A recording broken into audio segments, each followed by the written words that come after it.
자, 이번 시간에는 390페이지에 있는 자, 요 두 개의 예제를, 두 개란다. 맨날 조립 부품하다가 두 개 하다 보니까 이게 입에 붙었네요. 자, 이 조립품을 작성해 보도록 하겠습니다. 자, 그러면 새로 만들기에서 standard.iam. 자, 그 다음에 요게 어디냐면 드릴지그에 있는 거라고 했었죠? 자, 배치. 자, 3번 드릴지그로 들어가 봅니다. 드릴지그에서 첫 번째 부품이 베이스니까 베이스를 가져와 보죠. 자, 등각투상도로 위치를 봤을 때 이거 맞나요? 아, 맞네. 그러면은 원점의 고정 배치. 자, 여기서부터는 자, 볼트도 쓰이게 되겠네요. 볼트가 쓰이게 되네. 자, 그러면은 이제 하나씩 부품을 조립해 보도록 하죠. 여기가 노란 부품이 7번이니까 7번이 지그블록 1번이라고 되어 있네요.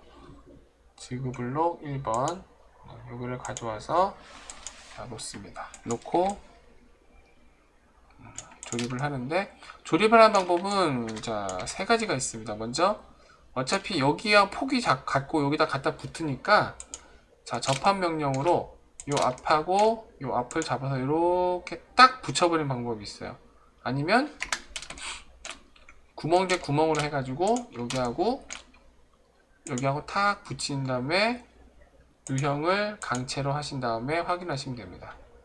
아니면은 구속 조건 명령으로 자, 삽입 구속 조건으로 여기랑 탁 붙이고 회전 잠금 해제하고 쓱 돌린 다음에 자, 반대쪽은 이미 이게 모서리끼리 붙는 게 됐기 때문에 굳이 삽입 안 하셔도 되고요. 그냥 여기는 메이트로 해가지고 축만 일치시켜도 상관없습니다. 물론 삽입으로 해줘도 상관없고요. 자, 이렇게 여러가지 방법이 있습니다. 자, 그 다음에는 8번이 지그블록 2번이네요. 지그블록 2번. 자, 요거는 그냥 강체로 간단하게 붙여버릴게요. 접합, 잡고. 사실 편의성만 따지고, 속도나 편의성만 따지고 보면은 강체가 접합이 제일 빠르긴 해요. 자, 그 다음에 이쪽에는 블록 1. 요거를 여기다 가져옵니다. 여기가 앞뒤 구분이 없네요. 그냥 붙여버리면 되겠다. 그죠? 접합, 중앙 핀을 잡아서 회전 강체한 다음에 정렬. 자, 이렇게 붙여줍니다.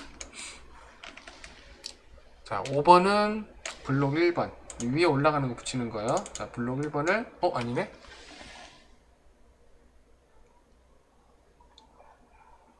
아, 5번도 블록 1번이네? 그럼 블록 2번이겠죠? 자, 요거를, 자, 접합해서 여기다가 이렇게 딱 갖다 놓습니다. 정렬이 한 번에 되는 걸 본 적이 없어요. 그냥 하자마자 되면 좋을 텐데. 두 개를 정렬해서 확인합니다. 자, 그리고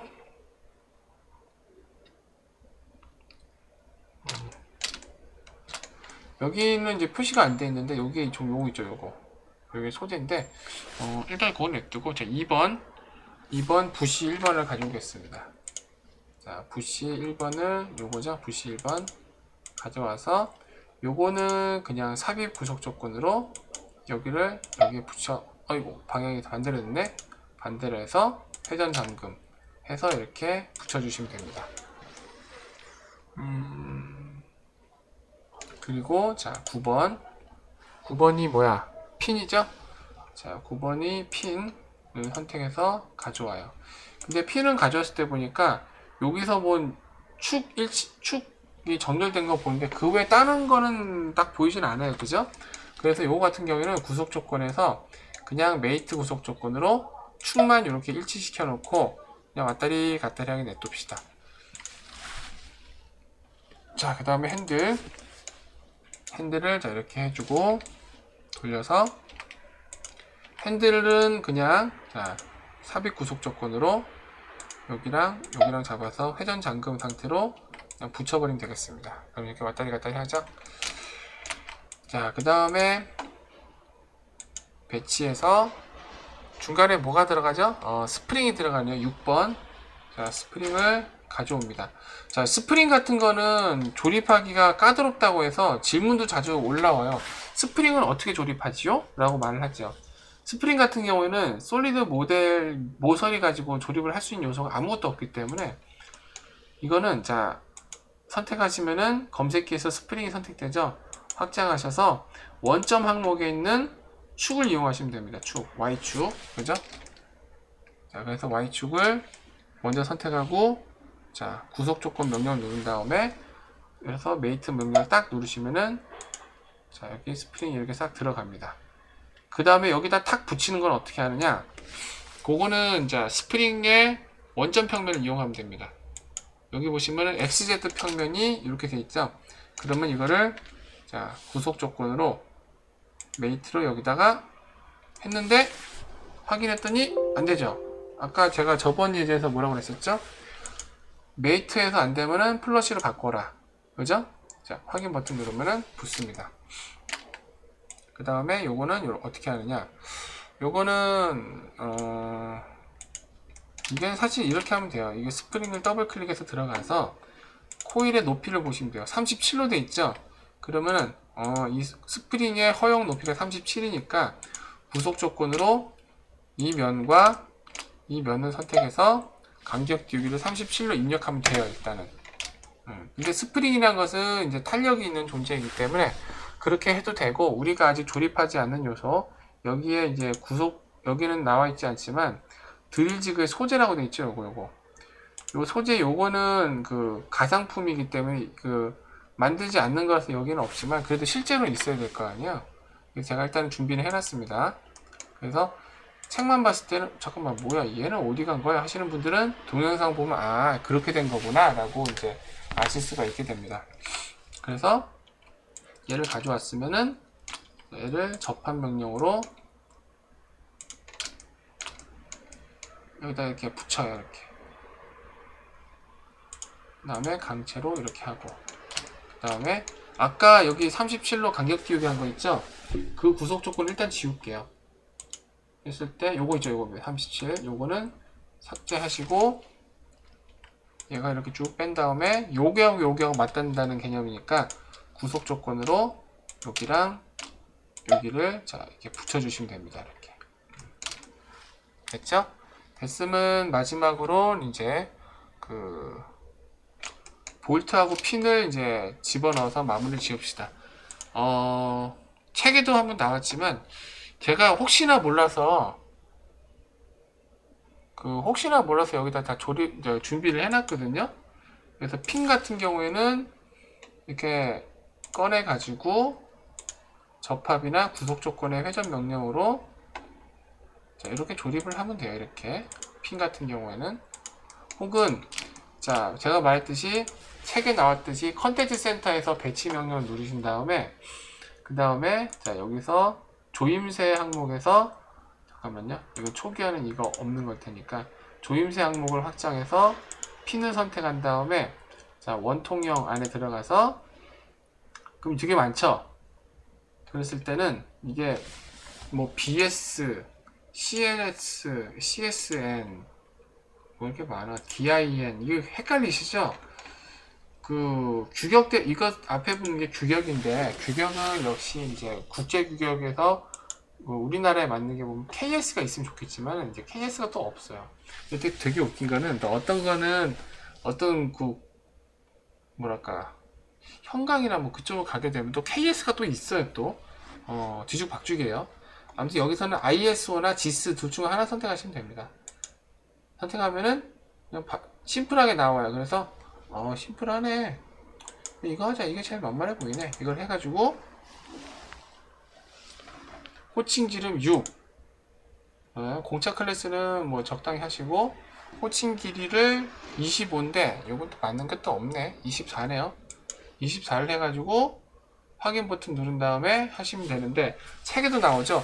표준으로 하겠다는 다음에 확인 버튼 누르면은 이렇게 해서 이렇게 뽑아내면은 자 여기 검색기를 보시면 아시다시피 이 마크가 컨텐츠 센터 부품 마크가 됩니다. 요거는 자 그 프로퍼티 이제 보시면 얘가 C 드라이브에 그러니까 시스템 폴더에 저장이 되어버려요. 이 부품 자체가. 그죠? 근데 자, 컨텐츠 센터 배치해서 아까 했었던 걸 한 다음에 6에 24짜리를 표준을 하지 말고 사용자로 한 다음에 확인 버튼 누르게 되면은 사용자가 직접 저장을 할 수 있게 해줘요. 이렇게. 자, 조립품의 챕터 2에 연습 예제 여기에다가 사용자가 직접 저장을 할 수 있게 해줍니다. 이렇게. 그러면은 이렇게 나오죠. 자, 부품 이름은 같지만 앞에 붙어있는 마크가 틀립니다. 그리고 아까 얘는 시스템 폴더에 들어있는데 얘는 내가 직접 지정한 데다가 저장이 돼요. 그래서 처음에 했었던 방법으로 가져오게 되면 이게 시스템 폴더에 있기 때문에 나중에 조립품 옮길 때 그냥 조립품 옮길 때 조립품 모델링에 여기 있는 연습 예제 요것만 요 폴더만 통째로 복사해서 가져가야지 하고 가져가게 되면은 이 핀 부품은 시스템 폴더에 없기 때문에 이 파일을 다른 컴퓨터에서 열면은 이 파일이 없다고 난리가 나요. 네, 그래서 이거를 때문에 조심하셔야 돼요. 그래서 나는 이제 시스템 폴더에 넣어가지고 했으면은 이거를 가져올 때는 반드시 팩앤고로 해가지고 이 조립품 안에 들어있는 모든 구성 요소를 인벤터가 알아서 싹싹 긁어 모아서 패키징하는 명령을 써야 됩니다. 무슨 말씀인지 아셨죠? 네. 그리고 핀 6에 25는 요거는 제가 그 사용자로 저장해서 이렇게 가져온 겁니다. 그래서 자, 뭐 이건 책에도 설명이 되어 있는데 혹시나 해서 설명을 한번 다시 드렸어요. 자, 여기 있는 핀은 자, 그런 식으로 한다는 걸 아셨죠? 자, 얘도 접합. 그런데 자, 컨텐츠 센터에서 다른 요소들은 그냥 그런 식으로 사용자로 가져오든지 아니면은 컨텐츠 센터로 배치하든지 뭐 상관은 없는데 볼트는 조금 특이합니다. 볼트 같은 경우에는 자, 컨텐츠 센터에서 배치를 하게 되면은 요건 책에 설명이 나옵니다. 여기 보시면은 자동 드롭이라는 게 있어요. 자, 이게 뭐냐면은 자, 볼게요. 자동 드롭을 먼저 선택하지 않고 자, 우리 여기 소켓머리 넣을 겁니다. 소켓머리 ISO 그러면은 볼트의 호칭 크기와 볼트의 호칭 길이를 정해서 사용자가 여기다 딱 놓은 다음에 접합으로 조립을 하게 돼요. 이렇게. 하지만 ESC 컨트롤 Z하고 하지만 자동 드롭을 누른 다음에 누름 상태 한 다음에 얘를 더블 클릭하면은 이렇게 됩니다. 그건 뭐냐? 구멍의 크기에 따라서 사용자가 자동으로 볼트를 자, 지정할 수 있게 해주겠다는 얘기예요. 자, 여기다 이렇게 쓱 갖다 놓으면은 자동으로 이렇게 M6에 20으로 변합니다. 그리고 자동 드롭이 돼가지고 요 모서리가 빨갛게 되는 게 보이시죠? 여기 구멍 명령으로 한꺼번에 같이 뚫은 거니까 이 볼트를 여기도 한꺼번에 같이 넣어주겠다는 얘기죠. 그리고 요 밑에 빨간 화살표는 볼트의 길이를 정하는 화살표입니다. 이렇게 탁탁 정해가지고 상황에 맞게 크기를 지정하신 다음에 확인 버튼 누르게 되면은 자, 이렇게 들어갑니다. 요건 상황에 따라 틀려요. 여기도 마찬가지. 여기도 마찬가지. 여기는 안 되냐? 여기도 볼트의 크기를 딱 지정한 다음에 확인 버튼 누르면은 이렇게 자동으로 들어가게 됩니다. 자, 이렇게 들어가게 되는데 이 자동 드롭은 굉장히 편리하고 쉽지만 단점은 반드시 컨텐츠 센터 시스템 폴더에 저장되어 있기 때문에 사용자로 저장하는 것을 지원하지 않습니다. 그런 좀 문제점이 있어요. 자, 그러면은 좀 의아하시죠? 도대체 이 소켓머리 볼트라고 해서 요거는 도대체 왜 넣어놨나? 이거는 왜 넣어놨냐면은 가끔가다 컨텐츠 센터 폴더가 망가져가지고 이걸 사용할 수 없으신 분도 있고, 그리고 그 예제 파일로 가져올 때 제가 여러분한테 예제 파일을 제공해 드릴 때 어디 갔냐, 이거 한번 열어야겠네요. 자, 제가 여러분한테 예제 파일로 제공을 해 드릴 때 그 폴더체로 쉽게 옮기기 위해서 제가 사용자로 그냥 저장을 해 놨고, 그 다음에 컨텐츠 센터에서 바로 불러오면 또 뭐가 문제냐면 이름이 이렇게 돼요. 규격 이름하고 호칭 번호만 이렇게 나옵니다. 그래서 ISO 476이가 뭐야? 이렇게 되게 돼요. 그래서 저는 혹시나 해가지고 알아보기 쉽게 소켓모리 볼트 M6의 10입니다 라고 이제 이름을 친절하게 써서 완성 파일을 갖다 놓은 겁니다. 그러니까 뭐 컨텐츠 센터에서 불러서 조립하셔도 되고, 아니면은 배치 명령을 이용해서 제가 직접 준비해 놓은 예제 파일을 갖다 넣으셔도 되고, 뭐 원하시는 대로 하시면 됩니다. 자, 그러면 이상으로 해가지고 490페이지에 있는 드릴 지그 조립품 예제를 마치겠습니다.